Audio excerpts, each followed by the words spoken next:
Tragedy at the Lincoln Memorial just days before Veterans Day.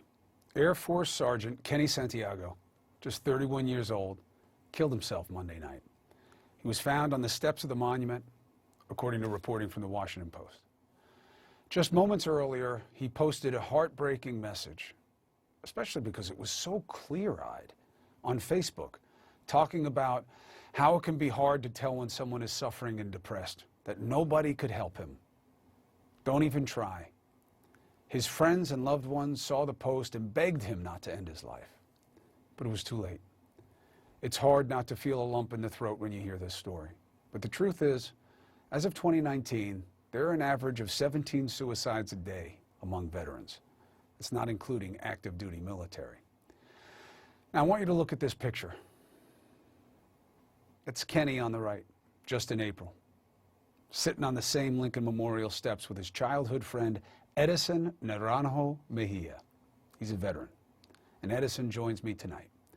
Edison, I am so sorry for your loss, brother. I'm sorry to meet you under these circumstances, but I want people to hear your friend's story. I appreciate you having me. What do you want us to know about how your friend lived before we get to how his life ended? He had an amazing life. He was self-driven. He was hardworking. He had a lot of goals, and he was very driven to make sure he reached those goals. He started the Air Force 12 years ago, and he was just climbing high until he got what he wanted. But his goals got cut short. This comes to you as a complete shock? Did you know he was struggling? Was it something that he felt he could be open about? I was starting to have my suspicion, and we had a conversation about a week ago before it happened. But there was no red flags. The words weren't depressed in it. There was no alarms for me to be concerned or say something. He told me that he was going to see someone, and there were improvements. He had moved, so that way he's a lot with more people and happier and stuff. Some changes, and I thought that those were all good signs, but I guess they weren't. Well, it's an illness, brother. It's an illness. Mm-hmm. And it is so hard to control. But unlike so many, he was dealing with it, though, right? He was getting some help? I think he attempted. I don't know the details about whether he was getting help or not. Was he resistant?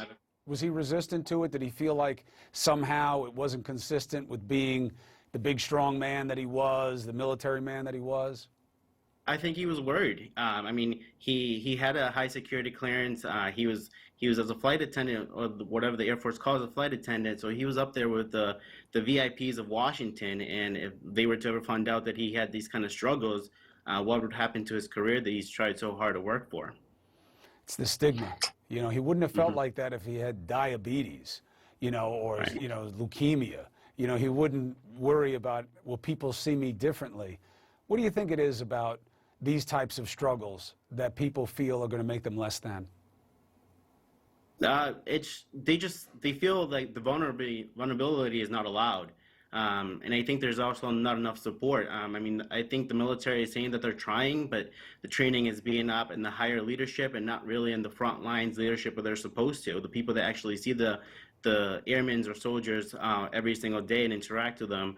And so when these people need help, they don't know where they're going to, who to talk to, and there's no confidential. So if he says something, there's going to be some consequences involved. Edison, I'm so sorry about your friend. And I hope that telling people about his story, he had everything going for him. I hope it just reminds people that just because someone looks great doesn't mean they're doing great.